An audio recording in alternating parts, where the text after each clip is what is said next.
Hey Hunters, HaloZoo here for a special video talking about my D&D 5.5 project, which is a homebrew project I've been working on for a while, and the 1 D&D updates.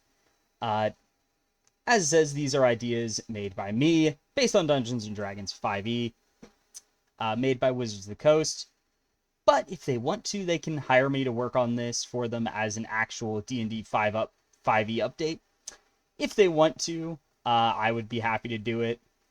Uh, though, I don't know if they'd actually do any of this or use any of these ideas, or even want to do a D&D 5e update again rather than just do a 6e. But they're also welcome to hire me for that idea. Anyway, silly requests away. What is D&D 5.5 for those of you who aren't familiar or haven't seen my stuff on this in a while or ever? Yeah. Basically, it's a homebrew project I started concepting for a long time ago. Uh, oh, there's a bark and whip it. One moment. All right, sorry about that. Anyway, so it's so old that it's actually pre-Tasha's. So there were a lot of weird things that kind of happened where stuff being before or after Tasha's kind of had some weirdness there. It's intended as a full rework of D&D 5e that kind of uses 5e as a basis to build a new experience from that is hopefully better overall. So a lot of stuff is updated. You could theoretically use stuff from base 5e in this. However, right now the rework is almost entirely limited to the classes and spells. So basically the player stuff is reworked.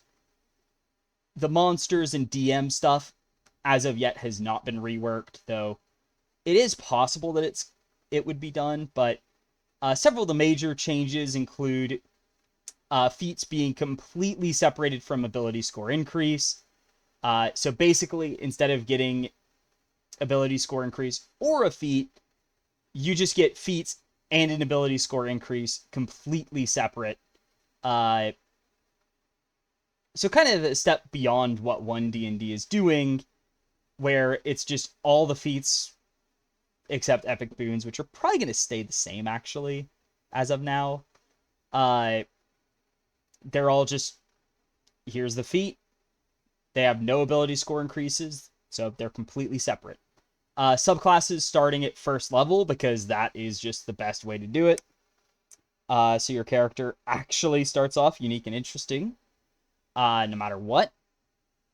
And also, to help first level, you add your con score instead of con mod to HP. There is more, such as a lot of spell reworks. And the fighter, ranger, and warlock classes were planned to be pretty much full reworks of the originals to make them actually cool and more functional. And I also plan to include 12 new classes, including a totally new version of Artificer that, instead of just being a rework, is basically a new class, as it's not even a half-caster anymore. Because Artificer, I'll be honest, it's just a weird and jank class that does not really work. Because for one, it has just a bunch of stuff that doesn't function as you'd think it should, or it's implies that it should. It's also got a lot of stuff that it's it tries to both be a full caster in that you're a dedicated spellcaster, but you're a half caster, and your spell list isn't really designed to be a full spellcaster. So it's just completely upended. And I kind of point to it as the clearest evidence of this is pre-Tasha's. I was developing my own interpretation of the Artificer loosely based off of a playtest, but going even crazier. And I've just decided, you know what, after seeing the new Artificer we got in Eberron and Tasha's, it's Yeah, no, I'm not going with that. It's scrapped, replaced by a new half-caster that is actually a good arcane half-caster. And specifically, it's good as a half-caster. Like, it's actually like Paladin and Ranger. But we'll talk about that later. So how will one D&D or D&D 2024 change this? So all 12 base classes will be reworked based on the new 2024 versions, though Fighter and Warlock will still be full reworks, especially since they made Warlock a bit too good. And Fighter, they didn't change the things I wanted to change, so yeah, it's still getting a rework. The Ranger rework won't be as drastic as it was, since, I mean, the Ranger rework was basically, oh yeah, it's a full rework of the 2014 Ranger, kind of based upon the Tasha's Ranger, but now it's going to be a bit closer to the original, but all the classes are getting a bunch of changes, so do keep that in mind. And of course, there will still be 12 completely new classes, but for the original classes, they will all have changes. It's just only the Fighter and Warlock are complete reworks. Ranger is going to be relatively close to what it is in 2024, just with further refinements to get it where I think it should be. Weapon Mastery gets a complete overhaul to be a much more dynamic system. Basically think it's actually cantrips, but martial. Also, it's not tied to specific weapons anymore. It will matter for certain abilities, but beyond that, what your weapon is will not be like, oh, there's only one effect per weapon. No, weapon mastery is completely different, and it's basically at wills. But, and also to be more specific, the current plan is basically you choose a weapon mastery to use whenever you take the attack action, and you use that one each time. Excuse me. Also, there's going to be more spell reworks, including yet more versions of the Conjure spells.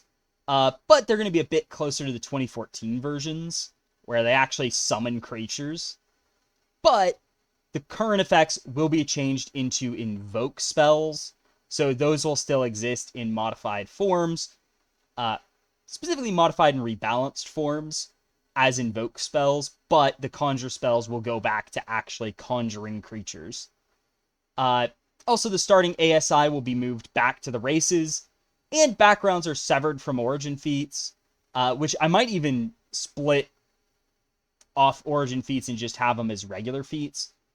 There will be suggested feats, but it's kind of a what feat you start with at first level is completely up to you by default. And the background is just going to be skill and tool proficiencies, along with languages, if any. As well as starting gear, but the feat and ability scores are severed from them. So basically just a change to be a bit more free form with your choices. Races will probably have some tweaks here and there, though I haven't really looked at the new races enough to know what exactly I'm going to do with them. So what to expect from this as a kind of content plan. Ultimate plan is to make these into PDFs you can download completely for free in various books, similar to base 5e books. So the 5.5 Player's Handbook will release first, and include the 12 base classes and a total of 60 subclasses. So note that is going to be 12 more than the 2024 Player's Handbook. Which, as a spoiler alert, that does mean Cleric and Wizard get all 8 of their base subclasses back, and there are going to be 2 classes who get 6 subclasses to start with. Uh, I may also do a 5.5 monster manual and dungeon master's guide, but I don't know what I'll do, so those are on the back burner. There's going to be 3 new class books, so these are just focused on a set of 4 new classes with 4 subclasses for each of those classes. The placeholder names are the Expanded Class Guide, Psionics Handbook, and Advanced Class Guide. Probably going to change the names of these to something more thematic, but otherwise, these are the 3 books that will add new classes. Then there will be a subclass book after all of these 4 that is just a bunch of new subclasses for all 24 classes. Subclass count is to be determined, but this will be heavily focused on replacing any subclasses that didn't make it into the base ones that were around, with the exceptions of one that I've ranked as a 5 on the champion scale, which is my list of subclasses and how likely I am to make a new version of those subclasses. With champion, of course, being at a 5, where 1 is like, oh yeah, it's already included, and a 5 is, it's not coming back. Like champion, which we'll talk about that. But suffice to say, I hate that so much that it's just gone. Alright, so here's a list of the books and what classes will be shown in each of them. So the player's handbook will have, of course, Barbarian, Bard, Cleric, Druid, Fighter, Monk, Paladin, Ranger, Rogue, Sorcerer, Warlock, and Wizard. Everybody you'd expect to be here is here. Then the expanded classes will include the Invoker, Mistblade, Shaman, and Warlord, which, for people who've seen my 6e concept ideas, and I will be working on that on the side as well, is this. These 4 classes are actually the additional base classes in 6e. So they're off in their own expanded player's handbook. So that is where they will show up, and they will be the first 4 added. Then we have the Psionics Handbook, which is adding the 4 psionic classes, including the Ardent, Battlemind, and Scion for the full psionic classes, and then the Talarist, who is half psionic. Also, by the way, the Invoker and Shaman are Pact Mages for Divine and Primal Magic, respectively. Mistblade is the true Arcane Halfcaster, replacing the derpy 5e Artificer. And the Warlord is a new martial class that is a pure martial who is basically a sport class that also brings back the 4th edition idea of hit people with your fighter. Then the advanced class handbook will have the Artificer, which is a completely new version who's basically a arcane themed martial who creates various inventions and uses them in battle. So they don't have spell casting at all now.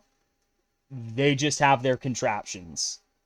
The Rune Priest, who is a divine-themed martial, and they have various runes that they place on stuff in battle. The Sword Mage is a martial-themed spellcaster, and it is a full caster, but you use a weapon to cast your spells. And there's a lot of stuff based around the idea that you use a weapon. How does that affect how you cast spells? Then there's the Warden, who rounds us out with a primal-themed martial. And there's no psionic-themed one just because it's Alaris and Battlemind kind of fill that out. But the Warden is primal-themed and is based around transforming yourself with primal magic. So you might infuse yourself with the power of a volcano, or you might infuse yourself with the strength and endurance of a bear. And unlike a druid who fully transforms into a creature or elemental, you fuse your form with it, where you're kind of like a werebear, but it's like you're part bear, but you're still clearly humanoid. Or you might have, like, kind of a fire-themed appearance, or you might be like have storm clouds around you and stuff when you take these primal forms. Then the expanded subclasses handbook, name to be determined, just shows all 24 classes. Nothing new, just a ton of subclasses, which I do not have a list on what will show up beyond any base subclasses. Like several base subclasses that don't show up here will show up there, including a lot of Tasha's subclasses. Also, any Xanathar subclasses that don't get reworked here, plus some new ones even. But that is very much a work in progress, so I have nothing to show you on that. So the classes themselves and what to expect. The Barbarian, still D12 hit die, still using rages, con and strength save, and their subclasses are renamed to Warrior's Path. So you have these warrior paths that you take. So a few of the notable changes. They now have fighting styles, so you'll get to choose one of those. And as a side note, fighting styles will also give you 3 features now. So they give a basic, a kind of apprentice, expert, and master abilities. So it'll give you a bit more depth to your character. Then Rage will grant you access to Wrath abilities. These are limited use abilities that recover with short rests, one of which will always be determined by your specific warrior path. You also have a basic one that's always usable, but the idea is that you have different abilities that you can use while raging that recover with a short rest, so you have some reason to short rest. Brutal Strike will always add the debuff, so currently Brutal Strike is designed to be you do Brutal Strike, and then like basically when you reckless attack, you can choose to get advantage or do extra damage and get a debuff. That debuff is now always active, even if you use the advantage. It's just you trade advantage for extra damage now. So it's 2 different parts to it. Also, they will get triple attack at 15th level. So a new addition is that they are going to have the 3 attacks in the late game. So they do scale up to get a full 3 attacks. Primal Champion is also going to be reworked, so it's not just a flat stat buff. Never been a fan of these. They're just boring. They're good and powerful, but I mean, I'd rather have something cool and interesting rather than just, oh, here's more strength and con. There's nothing else notable to note there. The Bard is still D8 hit die, still a full caster, but they have a songbook that they use for spells as a spell book.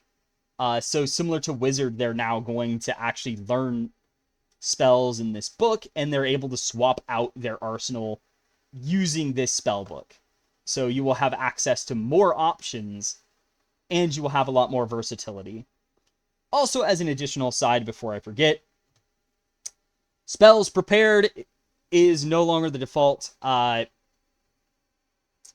You will either have spells learned or spells prepared. Bard and Wizard are unique in that they do both. So you'll both learn and then prepare spells. But spells you've learned or prepared are called spells known. So basically, spells known is the new spells prepared. It's just you either prepare spells or learn them as a way to make it more clear of how do you know your spells. Bardic Inspiration is now always returning with a short rest. So no more waiting till 5th level to get this. It just happens by default. You're welcome. Also, Magical Secrets has been reworked. So it's not going to work like it does in 2024. Because, quite frankly, it is stupid. I really do not like it. Because it's somehow, like, the most ridiculous way you could word such a horrible effect. Where it's like, oh yeah, you get access to spells, like you can learn spells from the cleric, druid, and wizard spell lists. Which is absurd, but it doesn't give you more spells known to actually compensate for that. It's just, oh yeah, instead of learning bard spells, now you could learn bard, cleric, druid, or wizard spells. We're not going to give you any more spells known, meaning that Magical Secrets on its own does nothing and is an absolute pain in the butt now. So it's been reverted to its 2014 version, where Magical Secrets will give you additional spells known from either the Cleric, Druid, or the Bard, Cleric, Druid, or Sorcerer spell list. I might still give them Wizard spell list, but I'm tempted to make it Sorcerer, so you have a more limited selection from them. But I might just keep it to Wizard. I don't know yet. But you essentially get to pick an extra spell known, and it's always prepared, so you basically just get additional spells like you did in 2014, but you'll only get one per Magical Secrets feature, and it has to be 2 levels below your highest spell rank known. So if you have, so at 5th level, when you first get this now, partly because you're no longer getting the short rest from Bardic Inspiration at that level, Magical Secrets now shows up here, but it only gives you a first rank spell. So you'll get additional spells as you progress, but it's going to be limited to, you can't get the highest level of spells, which does mean you will not be grabbing 8th and 9th ranked spells from Cleric, Druid, or Wizard. So you only get those through your Bard spells. And you'll be more limited in how many you can get from those classes. But the trade-off is that you'll just have more available to you. And you get more spells available for free. And it doesn't replace knowing Bard spells. Also, Superior Inspiration, when you get to that, will let you have at-will use of Bardic Inspiration, only using a d6 die. So basically, when you do Bardic Inspiration, you can use a d6 die instead, and you won't expend a Bardic Inspiration use. So just an improvement on it to basically make it where you have more than just, oh, you're out of Bardic Inspiration when you roll initiative? Okay, here's one back.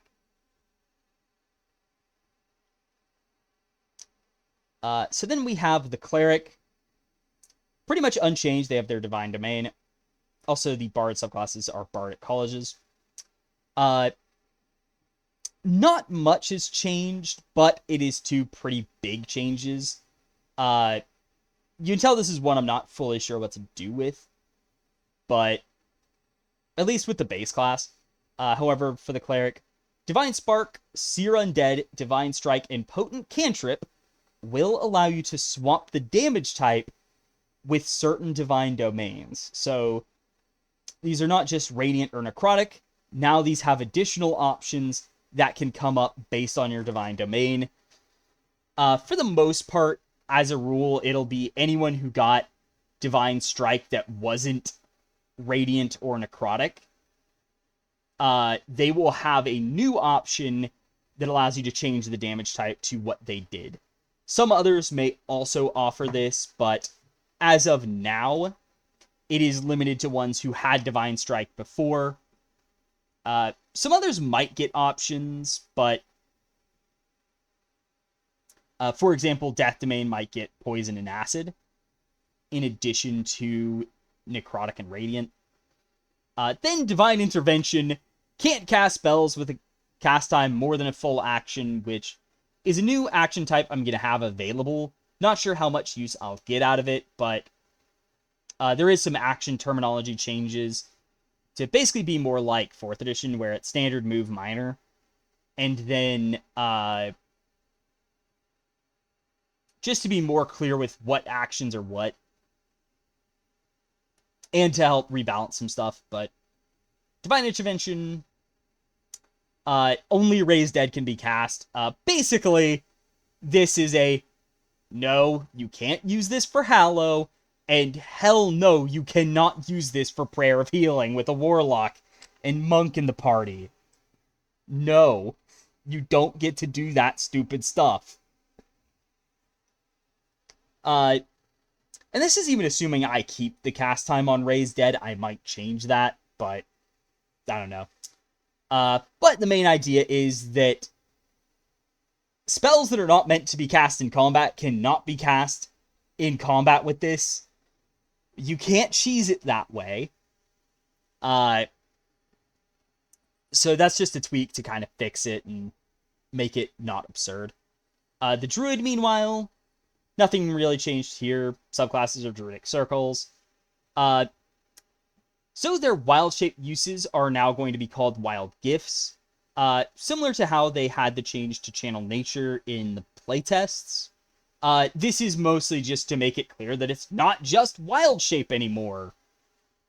So that is just a terminology change, just to make it more clear of how it works. Wild shape will now use templates like we saw in the playtests. However, there will be more than one template per speed type. So instead of having one land form, one water form, one air form, you'll now have multiple options. Like for land forms, you might have one that's faster, one that can climb, and one that can burrow. Whereas aquatic, you might have one that's more amphibious, and one that can just swim very fast. And then for the air forms, you might have one that can go into air and water. You might have one that can walk on the ground decently fast as well, if necessary. And then one that can just fly, like, very fast. They might also have tankier and less tanky forms, but I don't know about that yet. There will also be some tweaks to how the small wild shape works, so that might have separate versions. So there might be a tiny form of each. But there's going to be a lot of rework around the wild shape to use the template version, so you're not stuck with the beast stats and constantly changing what beasts you're using. Beast spells will appear way earlier, but it'll start off with only low-level spells available. Like, the first one might be just cantrips, then you'll get first-level spells, second rank, etc., etc. Until eventually, at 18th, you do get, oh yeah, you can just cast all your spells. Also, improved Elemental Fury has a completely different cantrip upgrade to be more on par with what the Cleric gets with their potent cantrip upgrade. Because the 300-foot range is just kind of stupid in my opinion, you just get something better that's actually good. And more useful in general. So then the Fighter. So they have something new called Stamina Points. It's not mentioned here, but it's basically a new idea to pretty much add some sort of daily resource to the Fighter. So you'll have these abilities that use your stamina as an additional effect. But it is completely reworked. Champion is gone. The extra ASIs/feats are also gone. And the quadruple attack is also gone. They do get triple attack, but it will now be at 15th. AKA the same level Barbarian gets it. As they are not the ones who attack as the fastest anymore. But we'll talk about who did get that. Double fighting styles from Champion is now baseline. Same with Remarkable Athlete and Survivor. Because Champion is gutted, but its 3 actually interesting features are now baseline. And with the fighting styles, you will actually get the second feature of the second tertiary fighting style, or secondary fighting style. So you'll actually get 3 features from your main fighting style, and 2 features from your secondary fighting style. They will also be the only class to get a subclass type ability or feature after first level. However, it is a unique case because of the way they function. It does actually make sense that, yeah, you would have this at 3rd level rather than 1st. Triple attack is now at 15th, as I mentioned. It will have a completely new capstone because quadruple attack is gone. And it's called Weapon Expertise. Yeah, it's pretty much you just have expertise with weapons. Simple enough, but powerful. Is the main idea. Then you also will have more action surge uses throughout levels, so you start getting more earlier, and will have more in general. This might be replaced by stamina point stuff, but I don't know yet. The monk, meanwhile, weapon mastery is back, since they did get it in the playtest, but it was very weird because it was like martial arts didn't affect weapons, but then weapon mastery didn't affect unarmed attacks. Also, as an aside, the attack mode of unarmed strike is now a weapon. So yeah, it just counts as a weapon attack. There's no weirdness of, well, it's not actually a weapon. No, your fists are weapons now. And when you use weapon, you can use weapon mastery effects even when unarmed. So there is that. All bonus action focus abilities offer the use of the martial arts attack. So this will mean that there is a reword to how Flurry of Blows work, where technically Flurry of Blows is only 1 attack, but that is because all bonus action focus abilities grant you a martial arts attack as part of it. And then for standard action focus abilities, you get a weapon attack as part of the action. So those return, but it does mean there is some reworking. Perfect focus is going to not be awful, so it'll just pretty much always give you some focus back when you roll initiative. Also, the monk is now where triple and quadruple attack lives, and they will get triple attack at 11th level and quadruple attack at 17th, aka they scale like Eldritch Blast does. So have fun with that. And then Body and Mind is reworked again. Just as with Barbarian, I hate the flat stat buffs. It's not fun. It's not interesting. It's good and powerful, but it's boring. They will have something cooler now. Then we go over to Paladin. So there are a few tweaks. Paladin's smite slot will scale with your highest slot levels. So as you progress, it becomes bigger and bigger in size. So basically you get an extra spell of your highest spell rank each day. But it does have to be Divine Smite. But, oh well. People love Divine Smite. It will actually still be the new one. And it will be less unique in this version, but there is a fun thing, though. Divine Smite damage can now be changed to a different type determined by your Sacred Oath. So, for example, Oath of Devotion might give you the option of Radiant, Fire, Thunder, or let's say Force. Ancients might give you Cold, Fire, Lightning, or Radiant. Vengeance might give you Acid, or Cold, Fire, Psychic, or Radiant Necrotic. Not Psychic. And then the Oath of Shadows, aka Oathbreaker renamed to be an actual oath. It might have Cold, Fire, Psychic, and Necrotic. Not even get access to Radiant. But also, Aura Protection is getting a nerf. But it's only going to be half Charisma modifier rounded up. But it will now have a 15-foot radius at the start, and then it will be doubled to 30 feet later. Radiant Strikes is gone, but once you hit this level, Paladin Smite slot will recharge with a short rest instead of just a long rest. I might also have Lay on Hands recover some HP with the short rest here too. But Radiant Strikes, I've never liked it. It's just more than they need. They don't need more damage. So they instead just get more use of Paladin Smite. So that'll be pretty good. And also, you'll have a base class capstone now. Not entirely sure what it'll be. It might be Paladin Smite slot is now available at will. So you can just...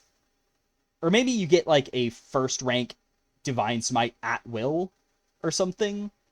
Not sure what it's going to be. But they're going to actually have a base class capstone that is a passive, not the form abilities that the subclasses get. Ranger. So, rather than a full rework, favorite enemy uses scales with Wiz again. And when you use it through the slots, you can actually cast it as part of the attack action. You do have to use those uses, but the main idea is that it doesn't take your bonus action to cast it. Also, move it.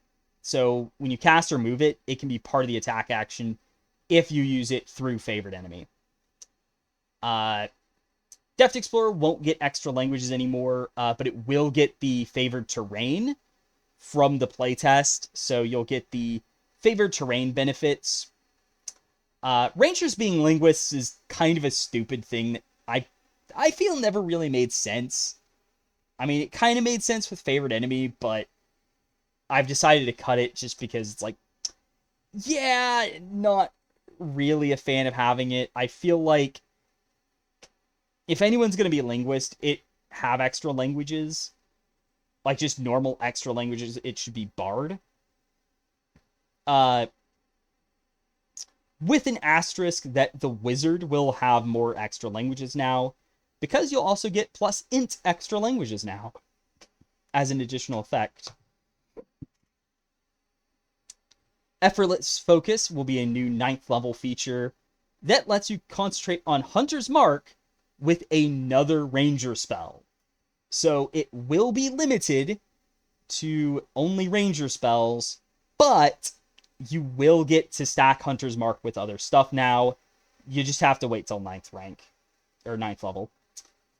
Then Relentless Hunter's effect is now going to be just part of favorite enemy, but the new Foe Slayer's effect will be on Relentless Hunter, and Foe Slayer is going to be closer to the 2014 version. It'll just work with favorite enemy now. But the main idea is that Ranger's just getting some tweaks to get it as close as I can to what I think it should be, even if it's still going to inevitably be shackled by Hunter's Mark being a spell. Also, they have the new Predator Strike spell. What is Predator Strike? It's basically Divine Smite, but for Rangers. So all the half-casters are going to have a spell like this. So for Rangers, it is Predator Strike. Also note that these will each have a unique way they choose their damage types. So Divine Smite, you'll actually prepare a damage type each day, but it will be based off of your Sacred Oath. Rangers just add extra physical damage to their attack, so it'll be the same as their main attack. And the other half-casters, so the other half-caster will have its own unique way of doing it. And the half-psionic class, the Telarist, will have its own analog that will work slightly different just because it's psionics, but also they will each have different creature types that they affect and do more damage to. I might replace that effect with something slightly different where they might have just you get to roll the damage twice instead, maybe, but Divine Smite on Paladin will affect Celestials, Fiends, and Undead, but Predator Strike on the Ranger will affect Beasts, Plants, and Dragons. So that's the Ranger, and also their subclasses are called Outland Conclaves. The Rogues have their Roguish Guilds, and Cunning Strike will now be at first level, but it will now have uses per short rest, rather than reducing sneak attack damage, is the current idea.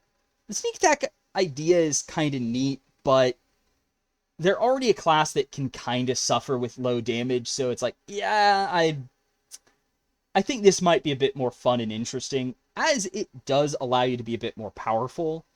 So there might be some new options that even buff the damage of sneak attack. But you'll also get more options at 5th, 11th, and 14th level, though 11th level will still give you the ability to use 2 Cunning Strikes per attack. Steady Aim is now just a move action because that's a thing, so it's not taking your bonus action and movement, it's just a move action.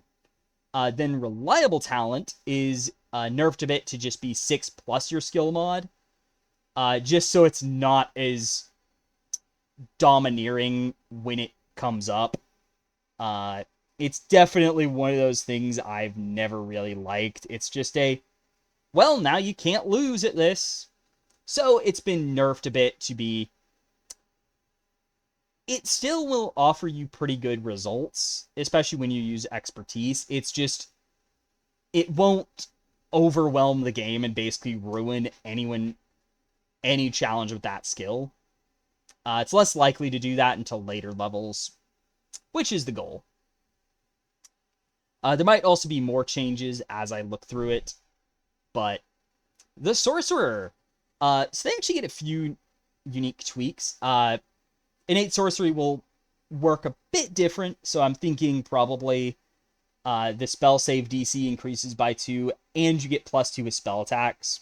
So it's just a +2 to accuracy instead of advantage with spell attacks. Also, it might add more damage later on, but you'll have a few more effects to it, baseline. You also get Bloodline spells. So you'll get a cantrip, which I believe it's Arcane Burst, is what I've called it right now. But basically you get the new Sorceress Burst cantrip for free, as well as another spell based on your subclass, or your sorcery bloodline as it is known. And they will each gain extra effects as you level up. So this is basically just a fun thing of, yeah, here's 2 special spells that you get, and you'll get a free use of your bloodline, first rank bloodline spell every day.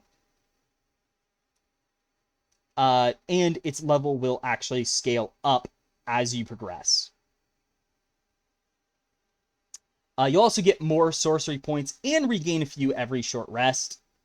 With Sorceress Restoration, now going to be a heal that gives you 1d6 plus Charisma, HP, Force, 4 sorcery points. Twinned Spell will be...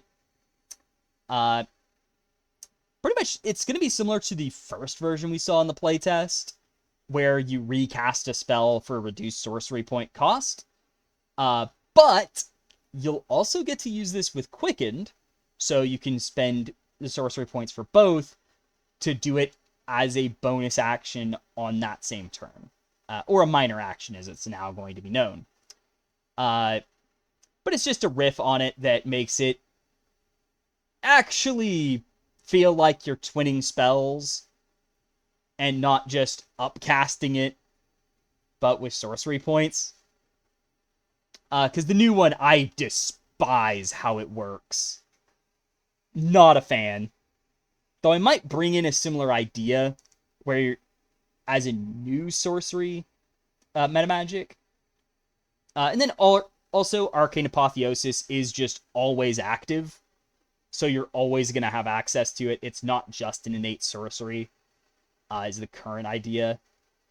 The Warlock rework. So, yeah, the big rework the beginning of it all begins with packed boons not being invocations, which also means you cannot just grab them all for free anymore. So that stupid build is going to be killed. Also, the invocations will have free proficiencies, such as medium armor and shields for Pact of the Blade, and stuff like that, and more thematic stuff for the other three, because yes, there will be three, Pact of the Blade, or four Pact Boons, Pact of the Blade, Tome, Chain, and the quote-unquote new Pact of the Bow. That's pretty much just an offshoot of Blade, but you use a ranged weapon. And at 6th and 14th level, you will get an upgrade to these Pact Boons. And, as a result of this, Agonizing Blast and Thirsting Blade are removed as invocations and moved into these upgrades. So, Pact the Tome will have Agonizing spells, which also will not, and not listed here is the change that Eldritch Blast will no longer trigger stuff like Agonizing Blast multiple times on a single target each cast. Each time you cast the spell, you only trigger these invocations, or now features, that trigger on hitting with a spell. Those will only trigger once per target. That said, if you cast a single Eldritch Blast and target 2 creatures, each creature will be affected by them separately. And Thirsting Blade is obviously moved over to be Pact of the Blade 6th level upgrade. And Pact of the Chain will have its own unique 6th level upgrade, just as with Pact of the Bow. And Pact of the Chain is going to be more of a dedicated summoner, who just goes all in on the whole summoning theme,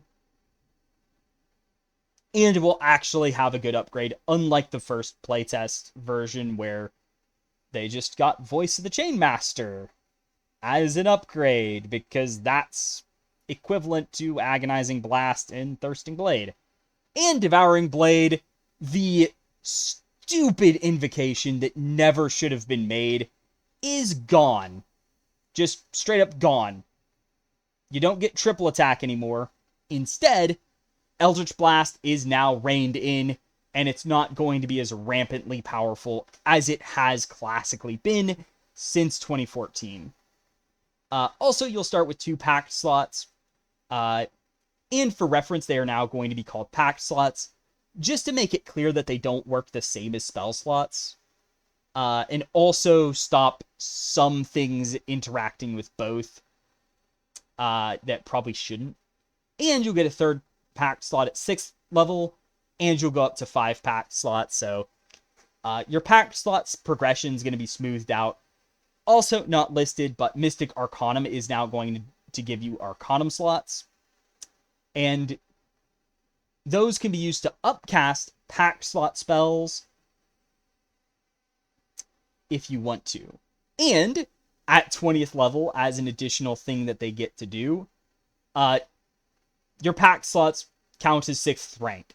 You won't be able to cast Arcanum spells with them. However, you just upcast all your Pact slot spells at 6th level now, or 6th rank, as it's going to be known as. So that's just like an additional thing of, oh yeah, you're so powerful, you cast your Pact spells at 6th rank now. So you're just spamming out 6th rank spells. Though there are upcast 6th rank spells, but it's still a good, like, oh yeah, here, go crazy. Also, another thing that isn't mentioned, each Eldritch Patron is going to have a different secondary stat it cares about.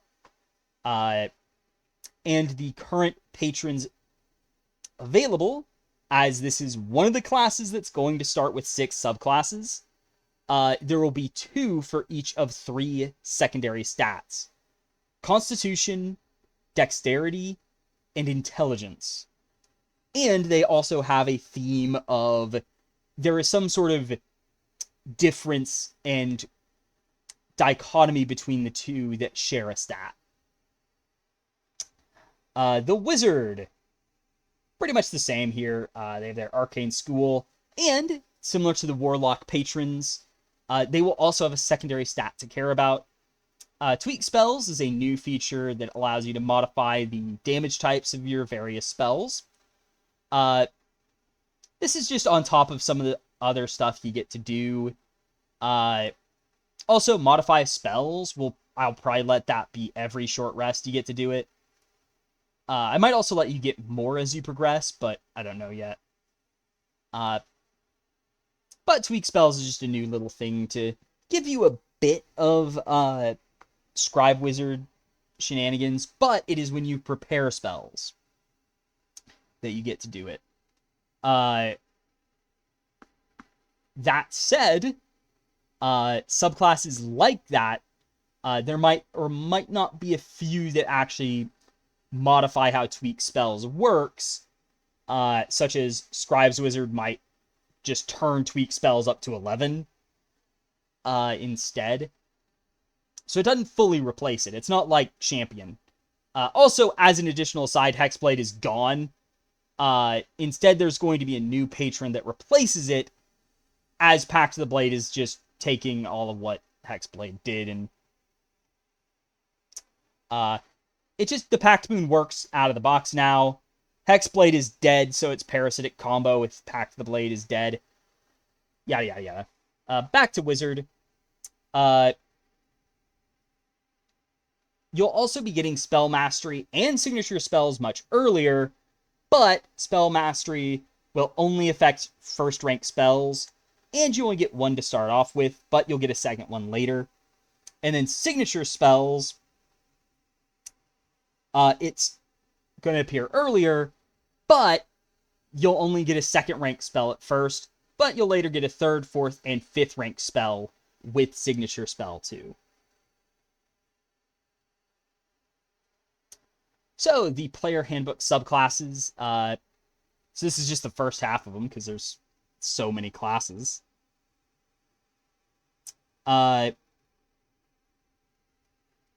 So for the Barbarian, their warrior paths available at the start will be Ancestral Guardian, Berserker, Wildheart, and Zealot. Ancestral Guardian could be swapped out with Storm Herald, but I'm not sure. And as an aside, these are not guaranteed to be the same as what the 2024 handbook has. As pretty much overall, none of the Tasha's subclasses come back, and only one of the totally new subclasses is actually kept here. All the rest are delayed and will show up later, if at all. The Bardic colleges are going to be Glamour, Lore, Valor, and Whispers instead of Dance. Clerics, Divine Domains, Death, Knowledge, Life, Light, Nature, Tempest, Trickery, and War, as you'd expect. The Druidic circles will be Dreams instead of Stars, Land, Moon, and Sea. So the new subclass for Druid actually survives, mostly because it just makes so much sense. Simply because, I mean, there's already land with the coast, but why not make that its own subclass so it can do everything it wanted to, and be what it really wants to be. The Fighter Martial Orders, as of now, are going to be Battlemaster, Cavalier, Eldritch Blade, and Samurai. Though I'm not certain about Samurai. Champion is straight up gone and is never coming back. Good riddance, go die in a hole. But Samurai's currently here. I might go back to my initial thought of doing Arcane Archer, but I don't know. Some of these are subject to change, like Samurai and Ancestral Guardian right now are the two on this page. They're up for debate. The monastic ways for the monk, though, will be Elements, Kensei, Open Hand, and Shadows. So Kensei shows up here to kind of be a opposite of Open Hand, where it's like, yes, here is the master of unarmed combat, And here is the Master of Weapons. And it actually works now and is worth playing, unlike before. Similar to the massive rework that Elements had to get. And then Shadows will also be rebalanced, but also have a few more unique things that they get to do, like they might have a Shadow Dart ability that lets you do Shadow Shurikens. But then the other half of these, the Sacred Oaths for Paladin, will be Ancients, Devotion, Shadows, and Vengeance, with Shadows replacing Oath of Glory in this slot, and it will also be the replacement to Oathbreaker. So it is being severed from the overly evil theme that it had before. So it's going to be more... so it's going to be possible to play an evil a good Oath of Shadows Paladin. Similarly, you'll also be able to play an evil Oath of Devotion Paladin, as there will be guidelines to have both good and evil versions of each. Then the Outland Conclaves for Ranger.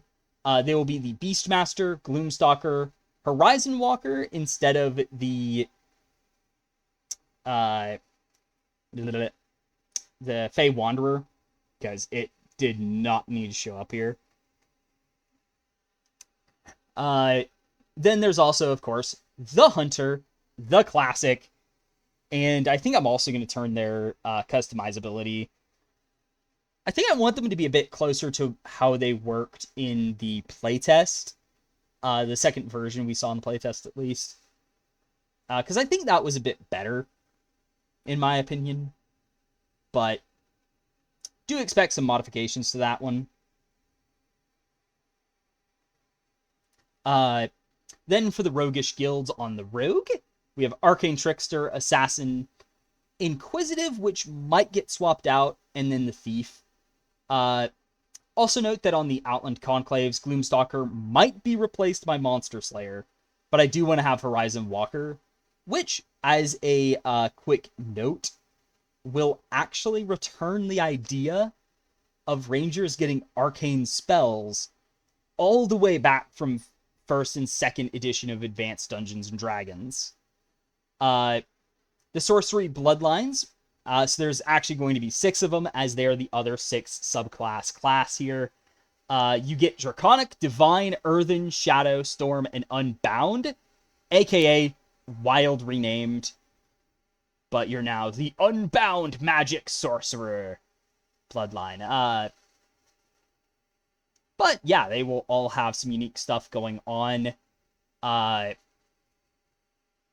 And of course, Clockwork Soul and Aberrant Mind are going to be delayed because they did not really need to be updated too much. And they also need a bit more work. And they'll probably have some of their stuff completely upended, but oh well. Then the Eldritch Patrons for Warlock. We have the Archfey, the Fiend, the Old One, the Primordial, which is a new one that pretty much replaces the Genie Patron. It won't have the like extra dimensional space that you get from it, but as a bit of foreshadowing, that's actually going to be a pact boon now. But the Primordial is just a generic elemental patron. Then we also have the Shadow Lord, which is the Hexblade replacement. So now you can play basically a shadow-themed warlock that isn't undead with any pact boon. It no longer feels like you're really meant to be Pact of the Blade, nor do you feel any need to, or obligation to take Hexblade as Pact of the Blade. You are free, warlocks. Build what you want to build. And then the Vestige Keeper, another new one that is a callback to 4th edition, as you call upon these various vestiges to grant you power. Also, as an aside, the Archfey and Shadowlord are dex-based, and their dichotomy is between the two mirror realms of the material plane. So Arc-Fae is associated with the Feywild, Shadow Lord is the Shadowfell. So they are kind of the opposite reflections of the material plane. The Fiend and Primordial are the Constitution-based patrons, and their dichotomy is going to be between the outer planes for the Fiend and the inner planes for the Primordial, while the Old One and the Vestige Keeper are both intelligence-based, with their dichotomy being the unknown for the Old One and the known versus with the Vestige Keeper. So, the Vestige Keeper is based around historical figures who are basically cursed to exist outside reality. But then the Old One is these unknown beings from beyond who are beyond our comprehension. Then the arcane schools for Wizard: Abjurer, Conjurer, Diviner, Enchanter, Evoker, Illusionist, Necromancer, and Transmuter, as you'd expect.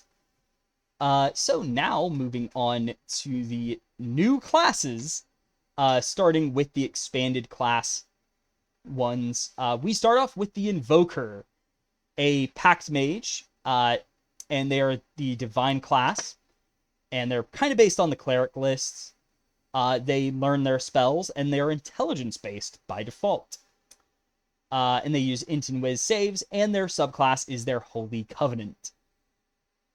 They also get to choose a Divine Domain, and they will get 3 features from that domain. Specifically, the first 3 main features. So they get the first level feature. I believe it's a 6th level feature. And then the 10th level feature from them. You do not get the 8th or 2nd level feature, so you don't get the Channel Divinity. You don't get anything else, but what you do get is Invoke Divinity. Effectively, imagine Channel Divinity, but more powerful, with a long rest limit instead of short rests. So, and also you will get one from both your Covenant and your Domain. So you might just, Tempest Domain might give you a big storm that you call down either around yourself or on a targeted point. Whereas the Life Domain might give you a big heal. But that's basically the idea for them. As it stands right now, they will be fleshed out more later. And some of these new classes aren't just fleshed out. That's just the nature of how this works. The Mistblade, though.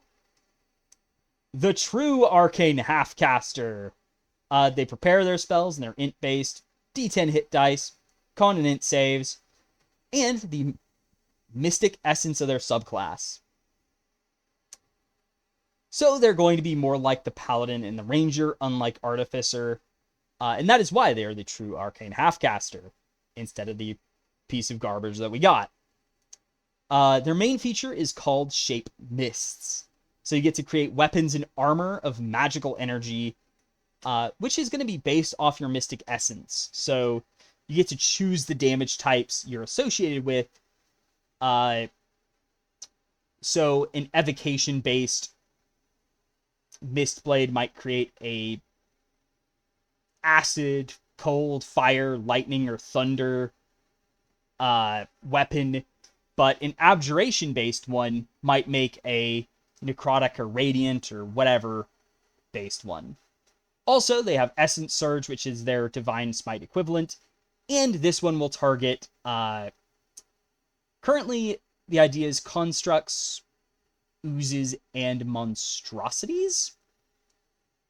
Maybe Fae instead of monstrosities, I don't know. This is the hardest one to figure out, because it's just, what makes sense that Paladin and Ranger aren't targeting yet. And, of course, Aberrations is not available because, well, you'll see. Other than this, though, not much is planned. They are going to have their own set of smite spells, however. And that's another thing to mention with Ranger.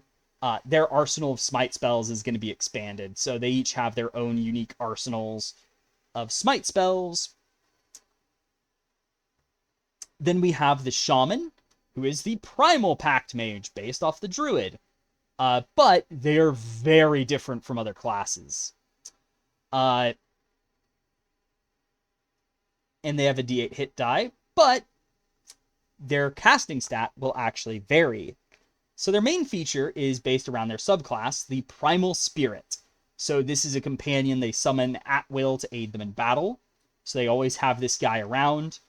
And the main gimmick of this spirit and the builds is that you have a caster stat and a spirit stat.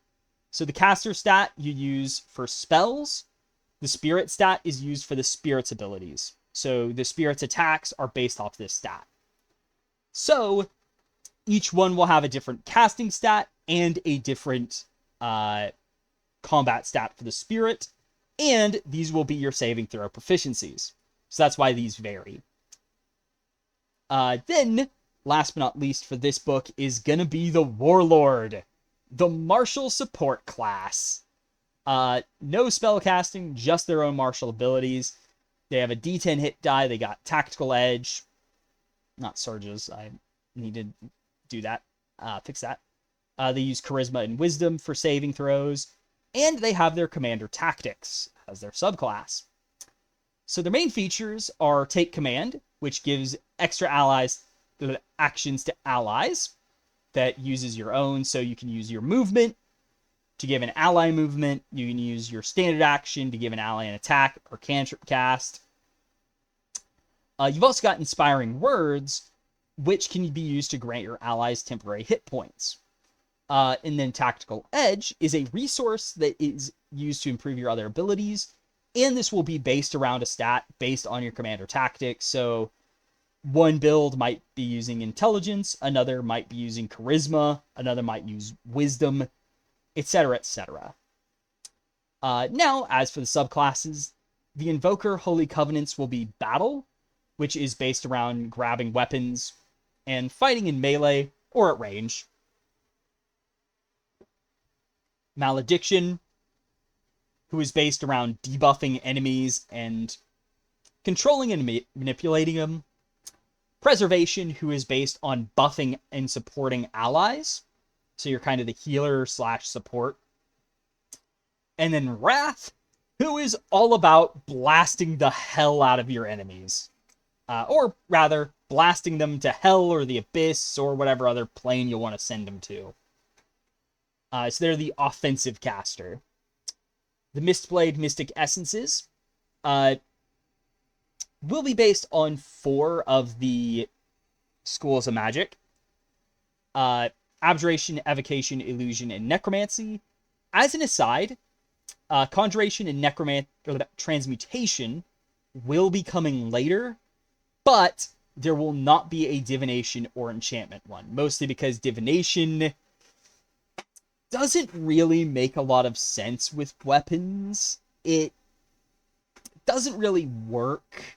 An enchantment would feel a bit redundant with illusion, and also doesn't really work as well with the more physical theme of the Mistblade in being a half-caster. So those 2 schools will not get options, but Conjuration and Transmutation will be coming. And they effectively take the Mistblade's gimmick and kind of turn it to 11 in different ways where they don't play like the other 4. Then the Shaman's Primal Spirits will be the Bear, who uses Constitution to cast, meaning that they are the only con caster right now. They will also use Strength as their spirit stat. There is the Eagle, who uses Charisma for their spell casting, and then Intelligence as their spirit stat.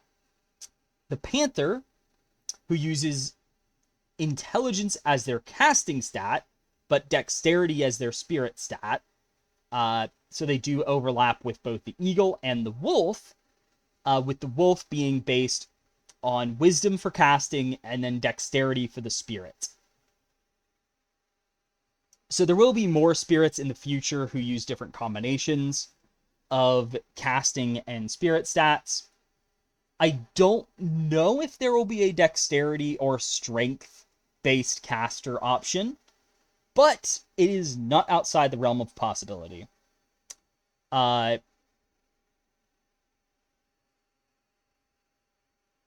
Also, as another aside, these are just the base creatures used for each spirit. Other options are available. It's just these are the defaults. Then the Warlord's Commander Tactics. We've got Bravura Tactics, who uses Charisma, and are kind of the reckless inspiration, like, you know, calling out a war cry as they charge in. So they're the up-front, charge-in tactics. Mystic, who adds a bit of magic and magic manipulation. I'm probably going to have them be int-based by default. Then we got the Phalanx Tactics, who also uses intelligence, but these are the more defensive warlords. They play it smart and safe. Then we have Skirmishing, who is all about hit and run tactics and will be wisdom based. And they also have, they kind of want to be ranged or two weapon fighting in style, but they are kind of like hit and run, stay mobile, and evasive. Then we have the psionic classes. So first off, we've got the Ardent, who is a full psionic class, and they learn their disciplines. They also have a D8 hit die, and they use charisma and wisdom saves. Then their subclasses are the emotional mantles, as I've decided to change that from empathic. Not much is known about how I'm going to design these 3 full psionic classes. They're kind of ones I don't have a lot of knowledge about what I'm going to do yet. But the ideas I do have is that Ardent is the psionic support class, so they're pretty much a cleric equivalent in a way. And they're themed around emotional control, so they have exclusive use of empathic disciplines. And there's basically going to be, I believe, 8 total discipline categories. This will include clairsentience, but clairsentience is basically, it's used by all 4 psionic classes. It's available to everyone. It's not listed here, but it is there. And there's going to be 3 that are exclusive to a full psionic class. Or actually, no, 4 that are exclusive to a class. And then there are 4 that are used by multiple classes, with clairsentience being available to everyone. Ardents, meanwhile, they can use the telepathy and psychometabolism disciplines, but they do not use psychokinesis, so they can't use telekinetic or energy-based powers. But they can do mental manipulation with telepathy, and they can mess with their body and stuff with psychometabolism.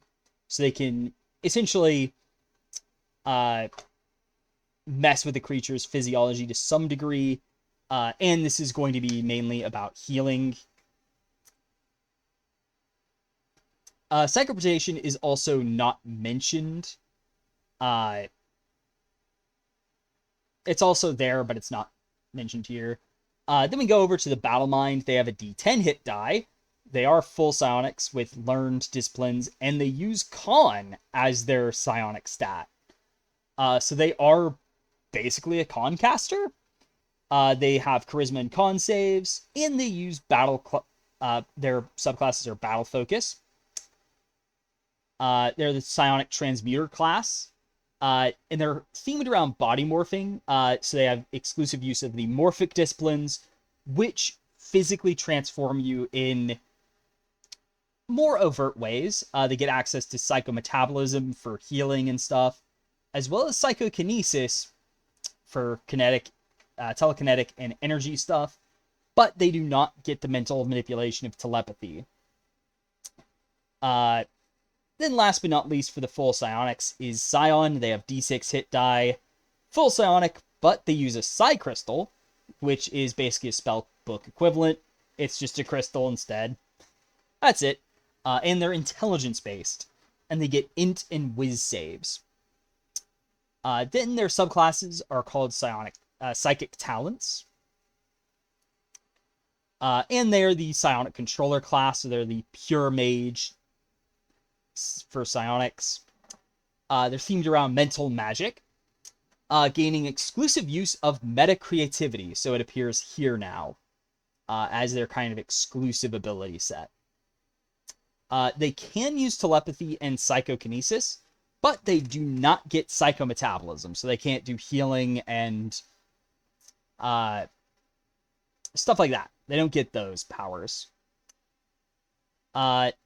Then for the last psionic class, we have the half psionic class, the Telarist. They also have a D10 hit die, but they actually get to prepare their disciplines. So you have access to a wider array of disciplines, but you have to prepare them ahead of time. But you don't get all of their functions. So you don't get all their powers to manifest, but you do have the ability to swap them out a bit more. And you use wisdom as your manifesting stat. They have strength and whiz saves, and their subclasses are called mental trainings. And they're the psionic warrior. They have themed around psychic defense, so they're basically built around the idea of fighting against and, kind of using psychic abilities to ward off the far realm and the aberrations. And through this, they get exclusive access to the psychofusion disciplines, which are a bit different to some of the other discipline types. And, of course, they can use all 4 common discipline types, but you do have a more limited ability to use each discipline, as you don't get the 7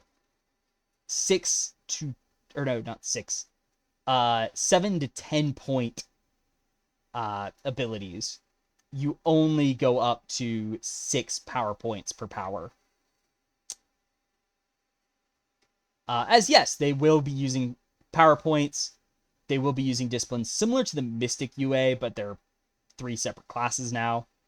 But what Psychofusion does is basically you infuse weapons or armor with psychic energy and imbue them with power.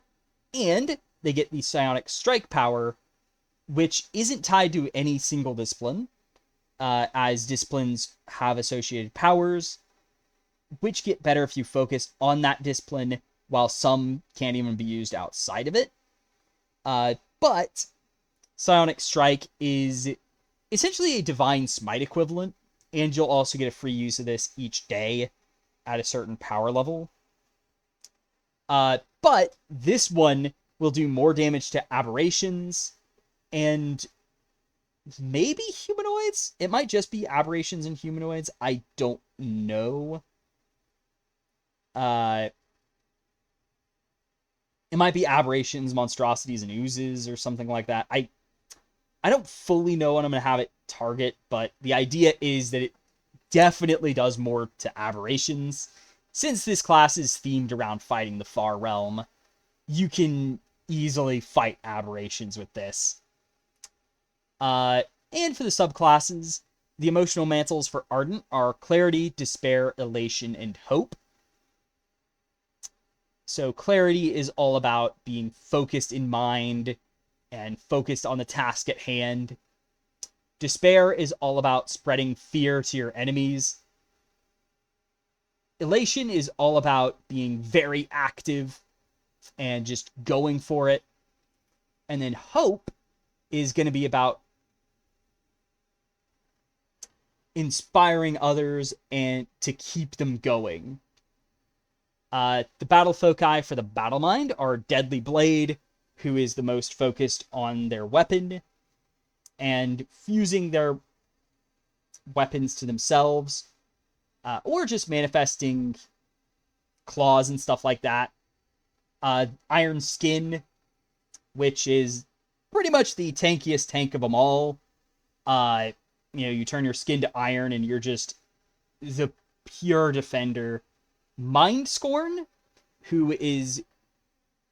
has a bit more of a mental focus and will have access to some telepathic stuff, but not much. But it's more about being focused of mind, and you're strong of mind, and use that to scorn your foes. And then Nomad Step is the mobile one. You're darting around the place, you're teleporting, you're dashing, all that. The psionic talents are going to be the Kinetic, who is all about telekinetic stuff and using force powers. The Shaper, who is all about meta creativity and is about creating these constructs from your dreams and stuff like that. The Telepath, who is all about telepathy, go figure, and is the most psychic focused one. And the Wujen, who is the weird wizard. But this time around they use psionics now, and they're based on energy and elemental stuff, but using like wood and metal too. So they have those abilities. Then for the Talaris, their mental trainings are Agility, which is about mobility and stuff. Brutality, which is just hitting as hard as you can. Durability, lasting as long as you can. And Loyalty, which is working with your allies and friends to help you succeed and help them do better as well. Then we have the advanced classes. First off is the Artificer.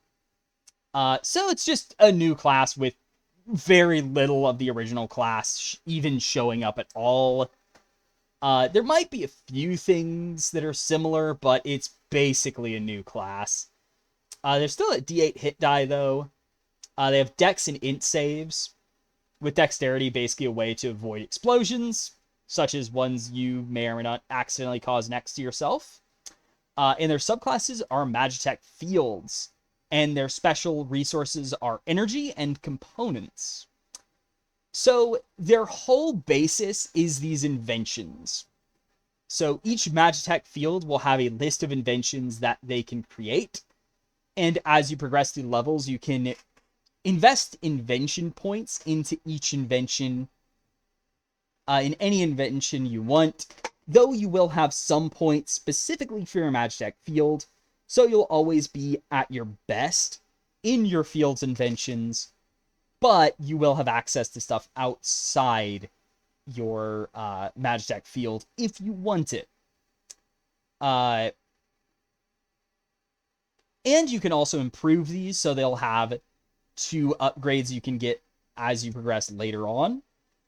But just the first level will give you access to the basic stuff the invention grants. And then Components are a long rest resource, and then Energy is a short rest resource. As for how these work, it is completely different for each Magitech Field. So each of the 4 will use them in different ways, and I'll talk about that a bit later once we get to its subclasses. Then we have the Rune Priest. Also, as an aside, the Artificer is now a arcane-themed martial. So they don't have half-casting, but they're still based around the arcane. The Rune Priest, though, is a divine-themed martial, and its whole gimmick is placing runes on things. They have a D10 hit die. Their special thing is runes. I mean, they're rune priests, so runes are a thing. They have strength and whiz saves, and their subclasses are called runic artistries. So each rune has 4 modes: weapon, armor, trinket, and ground. So weapon, it gives you a buff to your weapon. So whenever you hit stuff with your weapon, something happens. Armor, it is a passive buff that helps protect you. And it also has stuff that when you get hit, something happens. Then the trinket runes, these give you more utility-focused benefits. So it might be a light, a heal or even just a skill buff. So it's more of a utility trinket. And then the ground runes work a bit differently, where basically you place this rune in an area on the ground, like a 5-foot or 10-foot radius zone appears. And either allies or enemies in the zone are subjected to a certain effect. Some runes might even have one for each. But you can only have one weapon, armor, and trinket rune active. But the number of ground runes you can have active is dependent on your level. So basically, you only have one rune for your weapon, one for your armor, one for your trinket, and then one or more that you can set on the ground. And of course, those runes can overlap if you want them to. You could make them, just put them all in the same place if you wanted.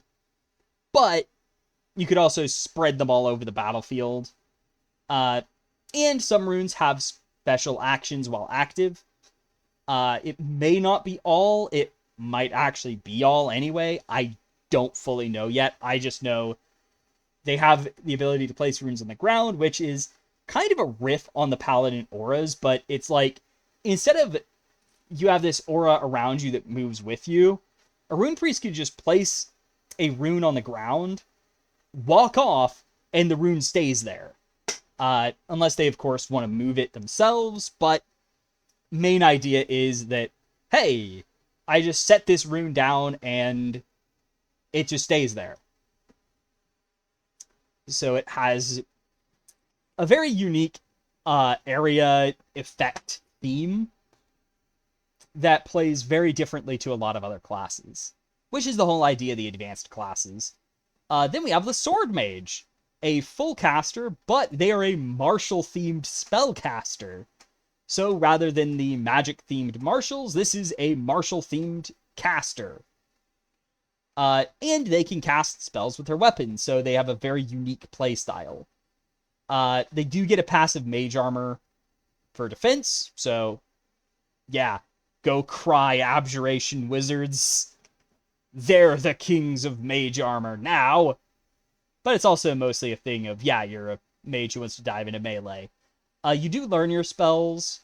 I was going to give them a spell book, but at the moment I'm kind of thinking maybe they should be learned instead. I don't know.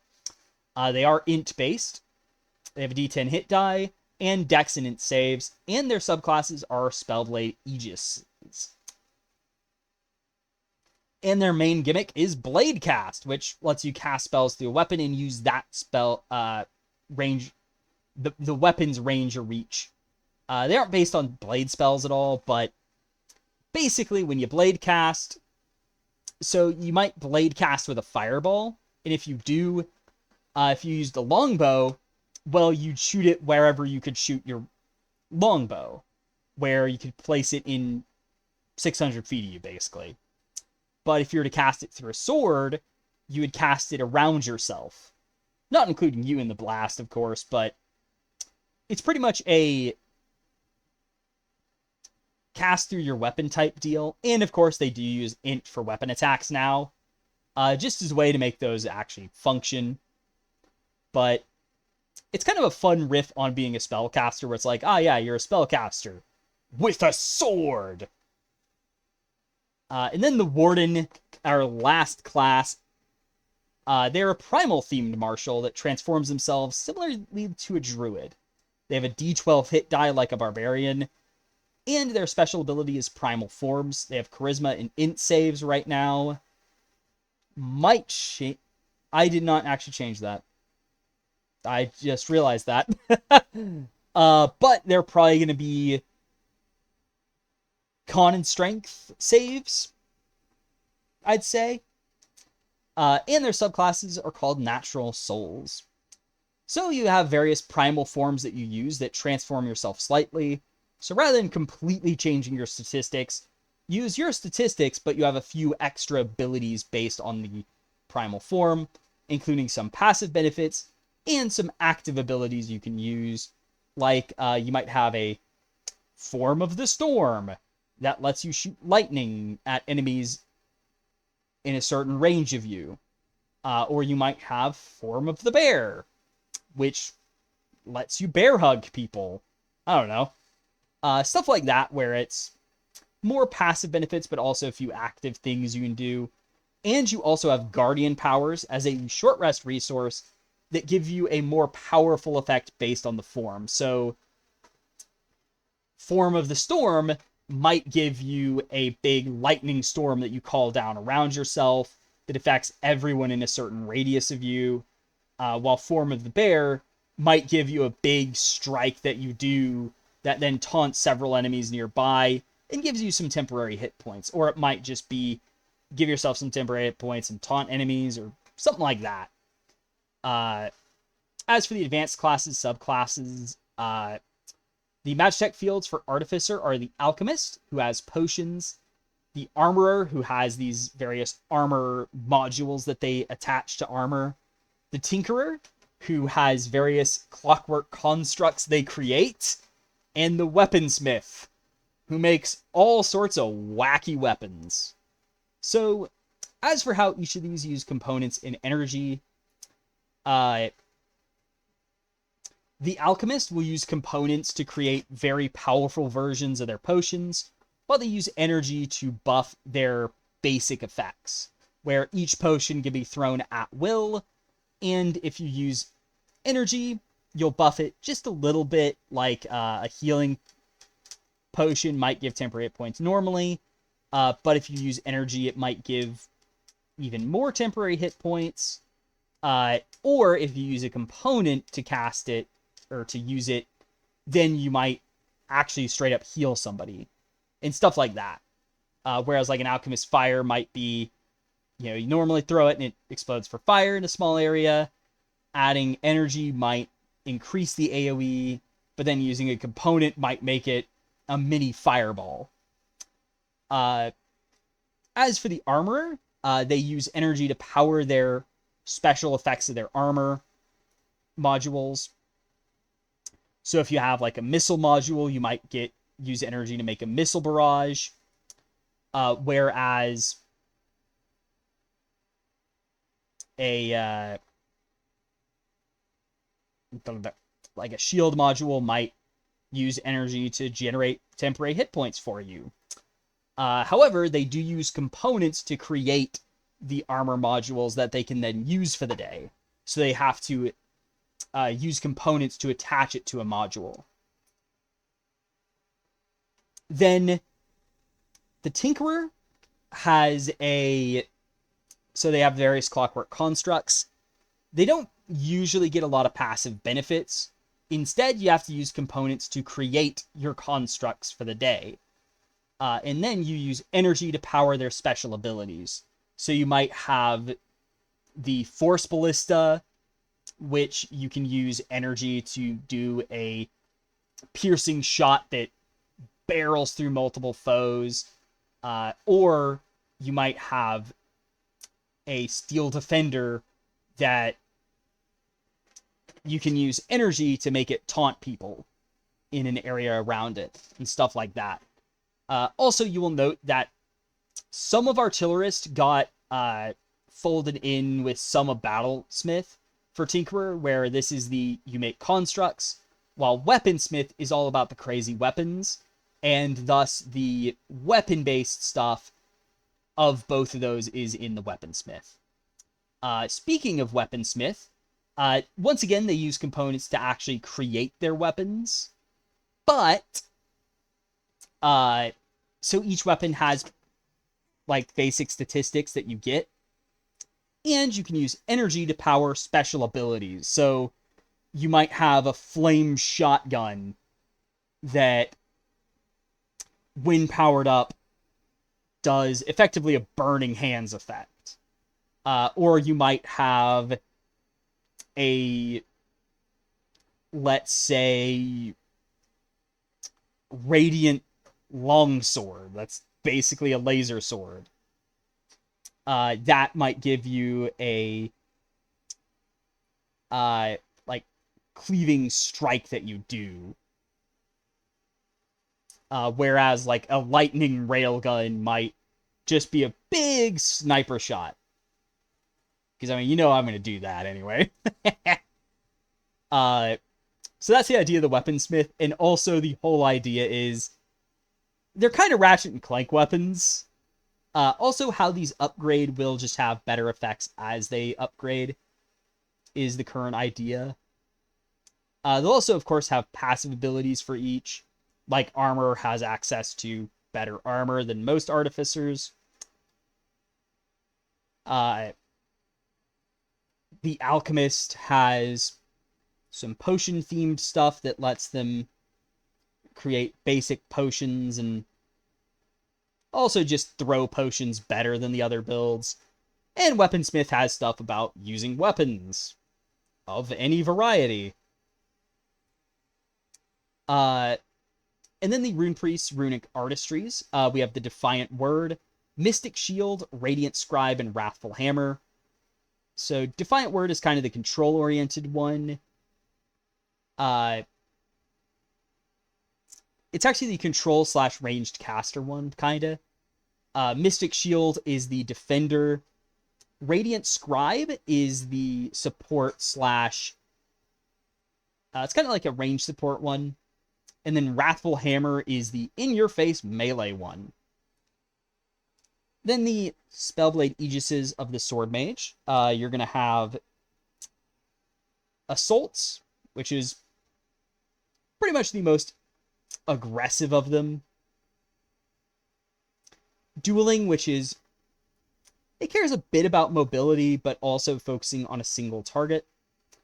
Ensnarement, who is all about controlling and slowing enemies and keeping them in place, either next to them or away from them.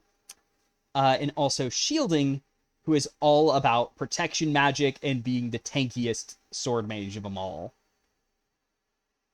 Kind of think Abjurer Wizard, but with a sword. Then the Natural Souls for Warden. We have Earth Strength, Life Spirit, Stormheart, and Wild Blood. So, Earth Strength is naturally a bit more defensive with its stone-based stuff. Life Spirit is a bit more about support, as it uses plants to heal others around them. Stormheart is more of a ranged caster type deal, as it calls on storms to hit enemies from far away. And then Wild Blood is the most aggressive, using animal-themed forms to rip opponents apart. Anyway, that will be pretty much it for my update on how D&D 5.5 is doing, and the plan going forward once D&D 2024/1D&D comes out in full, and what you can expect from the new classes in the future, as well as the new versions of old classes. So without further ado, I hope you've enjoyed this video, and stay tuned for hopefully more 1D&D or D&D 5.5 updates in the future when I get around to them. But without further ado, see y'all next time! Halo Zoo out! Oh, sorry for that burp. Halo Zoo out.